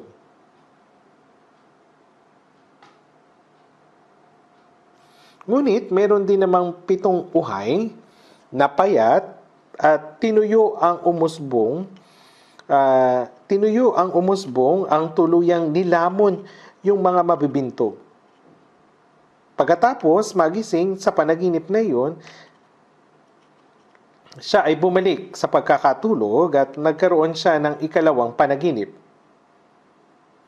Ito yung parang ikalawang bahagi ng kanyang panaginip. Sa pagkakataong ito, meron namang 7 baka na magagandang anyo. Pagkatapos niyon, merong 7 pangit na baka at payat ang umahon at kinain ng lahat. Ngunit sila'y nanatiling payat kagaya ng dati. Anong klaseng panaginip ito? Kaya naman yung paraon ay tinipon yung lahat ng kanyang mga salamangkero at lahat ng mga pantas doon sa Ehipto, lahat ng nakakapagpaliwanag ng panaginip. At sinabing ipaliwanag ang mga ito. Subalit wala ni isa ang makapagpaliwanag. Dito, nagsalita ang puno ng mga katiwala ng kopa at nagsabi, "O kamahalan, mayroong isang binata sa bilangguan ang mahusay magpaliwanag ng panaginip. Ang lahat ng kanyang paliwanag noon ay sa aking panaginip ay nangyari. Ako'y ibinalik sa aking katungkulan at ang panidero ay ibinitay pagkalipas ng 3 araw." Sabi ng paraon, "Talaga? Mayroong binata na mahusay magpaliwanag ng panaginip. Dalhin ninyo siya rito. Ngayon na." Kaya naman, dinala yung binata. "Sige, sabihin mo sa akin yung panaginip mo." Ipinaliwanag ngayon ni Jose yung panaginip. Ang katotohanang napanaginipan mo ito ng 2 ulit ay nangangahulugan na ang bagay ay itinatag ng Diyos at iyon ay madali ng gawin. Ito ang katotohanan na ang 7 uhay na tinuyo at 7 payat na pangit na baka ay kinain ang 7 magaganda ngunit nananatiling payat ay nangangahulugang pagkatapos ng 7 taong kasaganahan, ang 7 taong taggutom ay darating at ang kasaganahan sa lupa ay hindi maalala dahil sa taggutom na kasunod, sapagkat ito'y magiging napakatindi. At ito ay ipinakita sa iyo ng Diyos. Kung gayon, ano yung dapat kong gawin? Sa panahon ng kasaganahan, ang kamahalan ay dapat magtalaga ng isang tao na mamamahala ng buong lupain. Titipunin ang lahat ng mga butil at ibigay sa mga tao ang kanilang kinakailangan para mabuhay. At ang karamihan ng butil ay iimbak sa kamali. At kapag ang taggutom ay dumating, kung ito ay ipamahagi, ang mga tao ay hindi magugutom at makakaligtas sa taggutom. Yung paraon ay sumagot, "Gayon nga, makakakita kaya tayo ng isang taong kagaya nito na kinasihan ng Espiritu ng Diyos? Ikaw ang dapat na gumawa ng gawain na ito." Dahil dito, si Jose ay naging ikalawang mataas na namamahala sa Ehipto. Kaya, mayroong pangyayari kung saan iniligtas niya ang mga tao sa panahon ng taggutom at kahit ang kanyang sariling pamilya ay pumunta at nakaligtas sa taggutom. Ang gusto kong sabihin po sa inyo ay kung gaano umiyak si Jose nang siya ay ibinenta ng kanyang mga kapatid. Siya ay napunta sa bahay ni Potiphar at masipag na gumagawa, ngunit sa kabila ng pagtanggi sa panunukso ng babae, siya ay pinagpintangan at itinapon sa bilangguan. At kahit sa bilangguan siya ay naglingkod sa iba, pagkatapos nito pinahintulutan ng Diyos na palayain si Jose ng paraon at ipinaliwanag ang panaginip ng hari. Sa huli, siya ay naging Prime Minister ng Ehipto. Siya ay naging tagapamahala. Pagkatapos na subukin at sanayin ng Diyos si Jose, kanyang itinaas siya. At hanggang sa pagkakataong ito ay hindi nalalaman ni Jose kung bakit nangyari ang mga bagay na ito. Tignan na nga lang natin sandali yung ilang bahagi sa Biblia. Doon sa awit 105 verse 17. 105 verse 17. Mga awit, number 105, verse 17 hanggang 19. Basahin natin ng sabay-sabay. Awit 105, verse 17 hanggang 19. Siya'y nagsugo ng isang lalaki sa unahan nila, si Jose, na ipinagbili bilang alipin. Ang kanyang mga paa ay sinaktan ng mga tanikala. Siya'y nilagyan ng kwelyo na bakal hanggang sa ang kanyang salita ay maganap. Siya ay sinubok ng salita ng Panginoon. Siya'y nagsugo ng isang lalaki sa unahan nila. Sinabi na si Jose ay pinagbili sa Ehipto, ngunit siya ay sinugo ng Diyos. Sino ang nakakalam nito? Si Jose ay pinagbili bilang alipin. Ang kanyang paa ay sinaktan ng mga tanikala. Siya'y nilagyan ng kwelyo na bakal. Siya'y napunta hanggang doon sa bilangguan. Hanggang sa ang kanyang salita ay maganap. Siya ay sinubok ng salita ng Panginoon. Minsan, ang Diyos ay binibigyan tayo ng mga pagsubok at kahirapan sa hindi nating nalalaman na kadahilanan. Pero, may plano ang Diyos.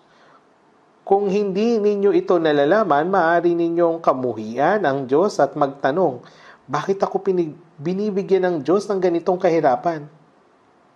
Gayunpaman, pagkatapos na malagpasan ni Jose ang mga kahirapan at pagpapadalisay niya, siya ay inilabas ng Diyos at ginawang tagapagmahala ng Ehipto.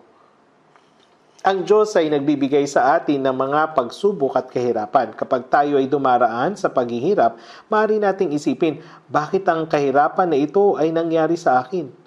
Ngunit pagkatapos malampasan ang mga kahirapan, malalaman natin, kaya pala, ito ang ginawa ng Diyos. At nalalaman natin na sa lahat ng mga bagay, ang Diyos ang gumagawa sa ikabubuti ng mga umiibig sa Kanya, sa kanila na mga tinawag alinsunod sa Kanyang layunin. Kagaya ng sinabi ko sa talatang ito, gumagawa upang maisakatuparan ang banal na kalooban ng Diyos. Ito ay dahil pagkatapos ninyong malampasan ang kahirapang ito, bibigyan kayo ng Diyos ng higit na pagpapala. Ito ay upang bigyan tayo ng higit na walang hanggan at malwalhating pagpapala. Si Job ba ay nagdusa dahil sa nakagawa siya ng pagkakamali at bilang disiplina? Ang kanyang mga kaibigan ay nagsasabi na ito yung maari disiplina sa kanya. Ngunit si Job ay hindi dinidisiplina. Binigyan siya ng Diyos ng higit na kahirapan at pagsubok upang bigyan siya ng higit na pagpapala. Sa lahat ng bagay ay magpasalamat kayo. Kapag tayo ay nabubuhay sa salita ng Diyos, kahit anong mga kahirapan at pagsubok ang ating harapin, ang Diyos ang namamahala sa atin at ito ang mangyayari ayon sa mabuting layunin ng Diyos. Dapat tayong magpasalamat patungkol dito. Maaari tayong magpasalamat sa lahat ng mga bagay kahit anong mangyari. At ipinahintulot ng Diyos ang kanyang banal na layunin na maisakatuparan sa atin. Ay, hihinto na po ako rito. Manalangin na po tayo. Mabangin naming Amang Diyos, kami ay nagpapasalamat sa iyong pagliligtas sa amin sa pamagitan ng mahalagang dugo ng aming Panginoon upang kami ay maipanganak na muli at maitatag bilang iyong mga banal na anak sa pagpapahintulot na magkaroon kami ng walang hanggan at maluwalhating mana mula sa Diyos. Ikaw lamang ang mamahala sa aming natitirang buhay para lamang sa iyong kalooban at gabayan kami na upang kami makapamuhay para lamang sa kaharian at kalwalhatian ng Diyos. At kahit sa gitna ng lahat ng mga pagsubok at mga kahirapan na dumarating sa amin, gabayan mo kami na magtiwala lamang, magpasalamat at bigyang kasiyahan ng Diyos at lumakad lamang sa banal na kalooban ng Diyos. Ito ang aming panalangin sa pangalan ni Jesus. Amen.